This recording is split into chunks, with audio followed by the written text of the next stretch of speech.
بسم اللہ الرحمن الرحیم۔ ڈیئر ویورز، السلام علیکم۔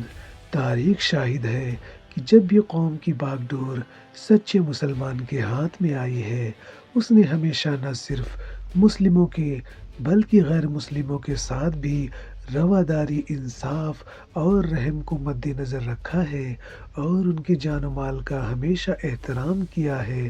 چند تاریخی حقائق سے اس بات کا اندازہ لگائیے کہ اہل اسلام نے اپنے دور حکومت میں غیر مسلموں کے ساتھ کیسا عمدہ اور انصاف پر مبنی برتاؤ کیا تھا۔ ایک مرتبہ حضرت علی رضی اللہ عنہ کی زرہ یعنی لوہے کا لباس جو جنگ کے موقع پر پہنا جاتا ہے چوری ہو گئی۔ آپ نے حضرت شریح کوفہ کے قاضی کی عدالت میں ایک غیر مسلم کے خلاف اپنی زرہ کی چوری کا دعویٰ دائر کر دیا۔ قاضی کے یہاں سے باقاعدہ سمن کا اجراء ہوا۔ حضرت علی اور مدعا علیہ کو زرہ سمیت عدالت میں حاضر کیا گیا۔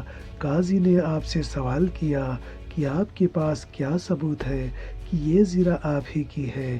اس پر آپ نے 2 گواہ پیش فرمائے، جس میں ایک گواہ آپ کے صاحبزادے تھے۔ قاضی نے آپ کی دلیل یہ کہہ کر رد کر دی کہ بیٹے کی گواہی باپ کے حق میں معتبر نہیں مانی جا سکتی ہے، اس لیے آپ کا دعویٰ بے دلیل ہے۔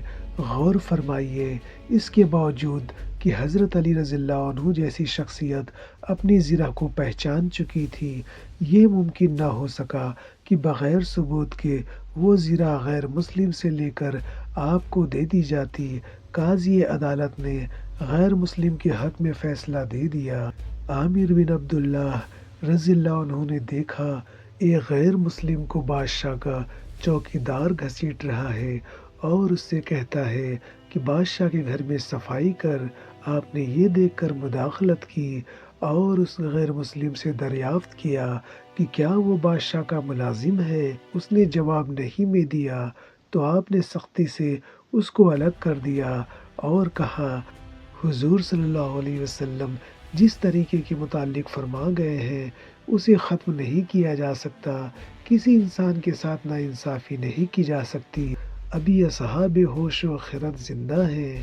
مشہور زمانہ فقیہ امام محمد رحمۃ اللہ علیہ نے خلیفہ ہارون رشید کو لکھا کہ غیر مسلموں کے حقوق میں دست اندازی نہ کی جائے۔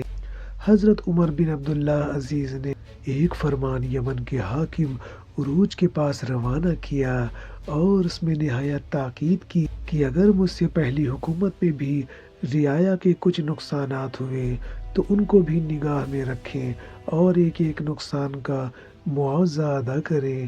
اگر کسی کی ایک بکری بھی لے لی گئی ہو تو اس کو بھی واپس کرو اور یہ مت پوچھو کہ کیسے رنگ کی تھی۔ مسلم اور غیر مسلم سب کے نقصانات کی تلافی کرو اور اس کے بارے میں مجھ سے استفسار نہ کرو۔ حضرت عمر بن عبدالعزیز نے قصرین کے حاکم ولید بن ہشام کو ہدایت فرمائی کہ مجھے معلوم ہوا ہے کہ قصرین کے غیر مسلموں کے بعض مکانات مسلمانوں کے قبضے میں ہیں، تو تم ان مکانات کو مسلمانوں سے فوراً خالی کراؤ اور ان غیر مسلم کو لوٹا دو۔ تاتار کے سلطان قتلو شاہ کے پاس ایک جنگ میں مسلموں اور غیر مسلموں کی ایک بہت بڑی جماعت گرفتار ہو کر آ گئی۔ شیخ الاسلام ابن تیمیہ رحمۃ اللہ علیہ سلطان کے پاس پہنچے اور قیدیوں کی رہائی کی استدعا کی۔ بادشاہ تعظیم سے پیش آیا اور مسلمان قیدیوں کی رہائی کا حکم دیا۔ شیخ الاسلام نے فرمایا کہ صرف مسلمانوں کی رہائی مطلوب نہیں، غیر مسلموں کو بھی رہا کیجیے۔ سلطان نے شیخ کی سفارش پر سب کو رہا کر دیا۔ حقیقت یہ ہے کہ مسلمان جب تک صحیح معنوں میں مسلمان ہے وہ ہمیشہ انصاف اور انسانیت نوازی کو اپنائے رکھتا ہے۔ یہی وجہ ہے کہ جب بھی مسلمانوں کے ہاتھ میں طاقت اور عنان کا انتظام آیا ہے انہوں نے سب قوموں، سب مذاہب کے ماننے والوں کے ساتھ انصاف اور رواداری سے معاملات کیے ہیں۔ موجودہ دور میں اسلام پر الزامات کی بوچھار کرنے اور بے انصافی کو شعار بنانے والے سوچیں کہ وہ کس قوم کے افراد کے ساتھ ناانصافی کرتے ہیں اور اس مذہب کے پیروکاروں کے ساتھ جنہوں نے ہمیشہ ایک عالم کو انسانیت اور انصاف و رواداری کا درس دیا ہے، ہر جگہ ہر موقع پر غیر مذہب والوں کے ساتھ بہتر سے بہتر سلوک کیا ہے۔ آج انسانیت پر ظلم ڈھانے والے تعصب کی سیاہ آنکھوں پر سے کھول کریں، اسلامی رواداری کی روشن تاریخ کا مطالعہ کریں اور مذکورہ والا تاریخی حقائق کی روشنی میں غور کریں کہ انصاف کیسے ہوتا ہے اور انصاف کیسا ہوتا ہے، انصاف کسے کہتے ہیں اور اس کو اپنانے کے لیے کیا کرنا چاہیے۔ پیارے دوستوں، امام غزالی رحمۃ اللہ علیہ نے محمد شاہ سنج تھا ایک ہدایت نامہ لکھ کر بھیجا تھا۔ اس ہدایت نامہ بنام بادشاہ کی بعض باتیں کہ رسول اکرم صلی اللہ علیہ وسلم نے فراب کہ قیامت میں سب سے زیادہ عذاب کے مستحق ظالم بادشاہ قرار پائیں گے۔ حضرت عمر رضی اللہ عنہ کہا کرتے کہ اگر میں ایک خارشتی بکری کی بھی خبر گیری کرنے میں ناکام رہا تو قیامت کے روز اپنے معاوضہ سے بچ نہ سکوں گا۔ اے محمد بن مالک شاہ سنجر، اب تجھے غور کرنا چاہیے کہ حضرت عمر رضی اللہ عنہ تو عدل و انصاف کرنے اور رعایا کے ہر فرد کی پوری خبر گیری کرنے کے باوجود مواخذہ سے سخت خوف زدہ تھے، لیکن تمہاری کیفیت یہ ہے کہ تمہیں نہ تو اپنی رعایا کے حال سے واقفیت ہے اور نہ ہی رعایا کی کچھ پرواہ ہے۔ تمہارے نزدیک رعایا کا وجود عدم وجود برابر ہے۔ اے بادشاہ، غور کرو، اگر تم خانے کے حریث ہو تو تمہارا شمار جانوروں میں ہونا چاہیے۔ اگر تم حریر اور دیبا کے استعمال کو پسند کرتے ہو تو اس کا مطلب یہ ہے کہ تم مرد نما عورت ہو۔ اگر تمہارا غیظ و غضب تم پر حاوی ہے تو تمہیں آدمی کی صورت میں درندہ سمجھنا چاہیے۔ اے بادشاہ، تمہیں یہ سوچ کر مطمئن نہیں ہونا چاہیے کہ تم کسی پر ظلم نہیں کرتے، اس لیے تمہیں ظالم نہیں کہا جا سکتا۔ حقیقت یہ ہے کہ اگر تمہارے خدام، عہدے دار اور عمال کسی پر ظلم کرتے ہیں تو ان کی ذمہ داری بھی تم۔ اے بادشاہ، تمہیں ہر معاملے میں سمجھنا چاہیے کہ تم ایک عام آدمی ہو، حاکم کوئی دوسرا ہے۔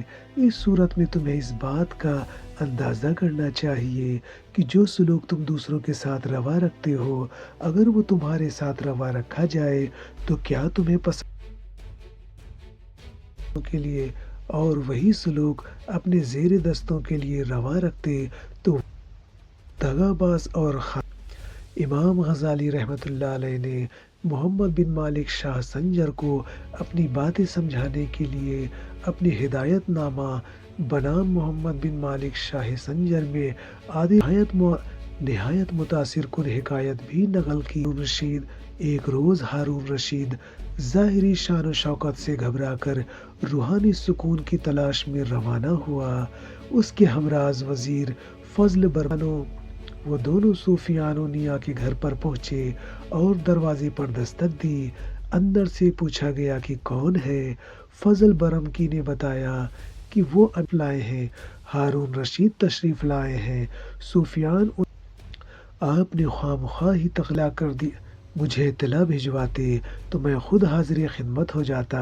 یہ سن کر ہارون رشید نے فضل برمکی سے کہا، میں جس صاحب دل کو تلاش کر رہا ہوں وہ اس گھر میں نہیں مل سکتے، اب تم مجھے کسی دوسری جگہ لے چلو۔ صوفیان انیا نے خلیفہ کے یہ الفاظ سنے تو مقصد سمجھ کر بولے، آپ کے لیے مناسب یہی ہے کہ آپ فضیل بن ایاز ہارون رشید اور فضل برمکی دونوں وہاں سے چل کر فضیل بن ایاز کے مکان پر گئے اور دروازے پر دستک دی گئی تو اندر سے کسی نے پوچھا، کون آیا ہے اور کس سے ملنا ہے؟ وزیر برمکی نے جواب دیا، امیر المومنین ہارون رشید تشریف لائے ہیں اور آپ سے ملاقات کی خواہش مند ہیں۔